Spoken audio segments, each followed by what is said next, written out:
Assalamualaikum warahmatullahi wabarakatuh. Saya Miftah Maulana Habibur Rahman.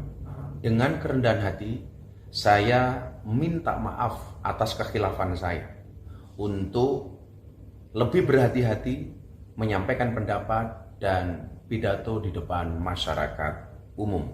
Terima kasih. Assalamualaikum warahmatullahi wabarakatuh. Bismillahirrahmanirrahim. Halo teman-teman, ramai ya pemberitaan media sosial tentang Gus Miftah yang terkesan merendahkan pedagang asongan ya, dengan memakai kata diksi goblok ya. Saya rasa itu memang tidak wajar ya, walaupun kita coba bicara dari setidaknya tiga sudut pandang lah ya teman-teman ya. Satu, Gus Miftah, dua, penjual es tersebut, bapak-bapak penjual es, tiga, sudut pandang dakwah ya. Yang satu, ya memang tidak pantas.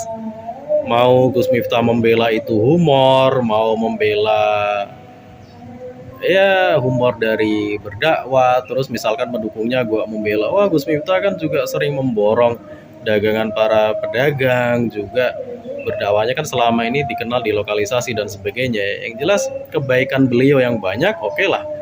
Tapi ya ibarat pepatah, gara-gara nilas titik rusak susu sebelanga. Mungkin itu pepatah yang cocok. Jadi kebaikan Gus Miftah ya banyak.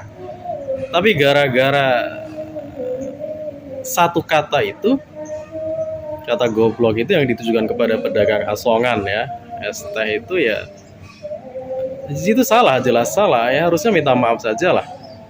Tidak perlu pembelaan, itu humor dan sebagainya. Yang kedua, karena beliau adalah utusan khusus presiden bidang kerukunan beragama dan sarana keagamaan.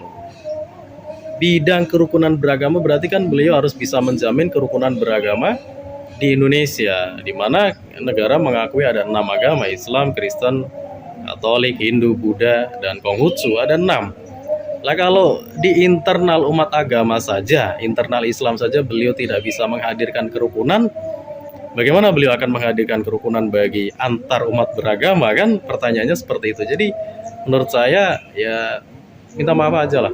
Tidak perlu pembelaan itu dasar humor lah, atau dan sebagainya lah, atau membela dengan kebaikan beliau banyak ya malah jadi timbulnya ria ya, kebaikan beliau akhirnya yang lain-lain diungkit-ungkit jadi ya jadi ria.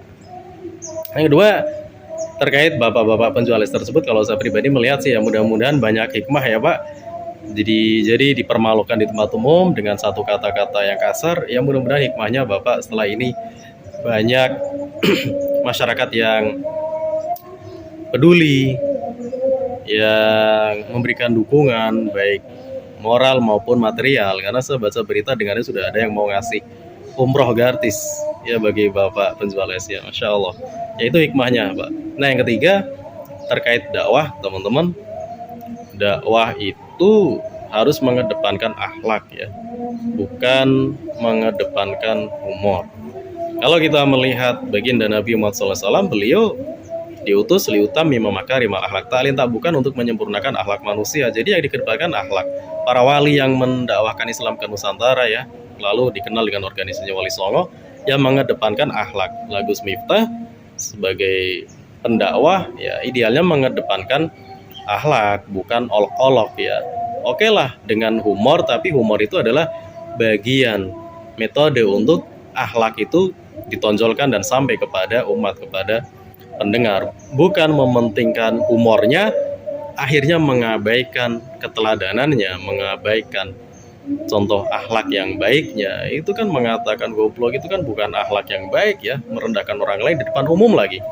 Karena Imam Syafi'i pernah mengatakan nasihat di depan halayak ramai itu adalah olok-olok, sedangkan nasihat itu ya harusnya idealnya dilakukan di tempat sepi yang hanya berdua atau dengan orang yang akan kita beri nasihat gitu ya. Itu nasihat loh, hal yang baik.